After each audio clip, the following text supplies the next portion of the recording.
Hola, soy José Antonio Rodríguez y hoy vamos a hablar sobre mi investigación sobre Roswell, donde llego a la conclusión, tras una larga investigación, que el ovni fue derribado. Soy autor, entre otros, de Ovnis y Aliens, toda la verdad, de la editorial Planeta. Como sabemos, en Roswell, en el lugar se detonaron bombas atómicas. Hoy sabemos cómo los pulsos electromagnéticos que se producen en la explosión destruyen la electrónica y los semiconductores, tecnología que tenemos actualmente en los chips informáticos. La nave alienígena se acercó a curiosear cómo frecuentan con todo lo que hacemos, con energía atómica, lo que se estaba desarrollando sobre armamento nuclear, pues la base aérea de Roswell albergaba en aquella época al 509 Escuadrón de Bombarderos, el único del mundo preparado para lanzar bombas atómicas por aquel entonces. Y la nave sufrió un accidente al fallarle los sistemas de vuelo a causa de una explosión nuclear intencionada para crear una gran fuente electromagnética, lo que hoy conocemos como bomba arcoíris, que funde los sistemas informáticos y electrónicos. Según los testigos de antes de que se presentase el ejército y acordonara la zona, había 3 cuerpos en un ovni.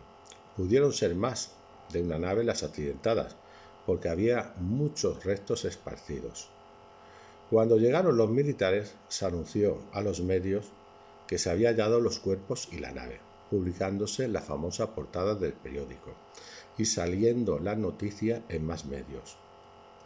El propio jefe de la base de Roswell, el coronel William Blanchard, dejó que trascendiera al pensar que estaban haciendo historia. Un militar que no debería ser muy lerdo al dar su testimonio, porque posteriormente y con solo 50 años llegó a general de 4 estrellas del ejército. Su jefe era el general de brigada Roger Ramey, héroe de guerra que intervino en los planes de ofensiva y bombardeo aéreo de Japón. Este general fue nombrado teniente general de la USAF, pero supuestamente también era muy torpe, porque ambos se equivocaron al confundir, entre comillas, un globo con un ovni. Y da la casualidad que estos 2 especialistas que llegaron a lo más alto en la Fuerza Aérea, pues eran de los que más sabían. De hecho, en sus manos estaba el único ala táctica para arrojar bombas atómicas del momento. También eran una eminencia en energía nuclear. Ambos militares habían participado en la operación Crossroads, la detonación de bombas atómicas en el atolón de Bikini en 1946, donde, por cierto, y claro está, también se vieron ovnis. Ellos, los dos, eran muy amigos y se conocían más de lo que marca la norma en una relación jefe-subordinado. Blanchard y Ramey, en Bikini, habían visto que en las pruebas atómicas en superficie aparecían naves voladoras desconocidas y que estas no eran detectadas por los radares. En definitiva, eran ovnis. Un año después, en Roswell, los ovnis fueron atraídos por los experimentos y armamento nuclear que había en la propia base. Y ahí sí fueron detectados, ya que habían mejorado los radares. Y en el momento oportuno lanzaron lo que se llama la bomba arcoíris, que es detonar una bomba atómica a gran altitud. Y con el pulso electromagnético que se genera, acabar con los ovnis. Aunque no les alcanzase la explosión y estuviesen a muchos kilómetros, afectaría a los circuitos integrados, ya que son destruidos por el electromagnetismo que se libera en la fisión nuclear. Pero después de reconocer estos 2 militares que habían capturado un ovni, se retractaron.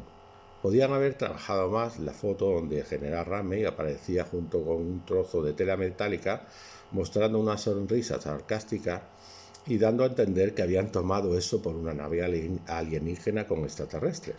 Pero de eso se trata, de hacer las cosas lo más toscas posibles para ridiculizar el fenómeno. En definitiva, Ramey y Blanchard fueron 2 formidables generales de lo mejor que tenían, con muchísima experiencia, que realmente no eran políticos, por ello se aprestaron a anunciar lo de la captura del ovni, y que luego tuvieron que rectificar, quedando ineptos en su momento, aunque posteriormente fueron recompensados por su silencio. Todo ello y mucho más sobre extraterrestres lo explico en mi libro de investigación OVNIs y Aliens, toda la verdad, de la editorial Planeta. Saludos y que paséis un gran día.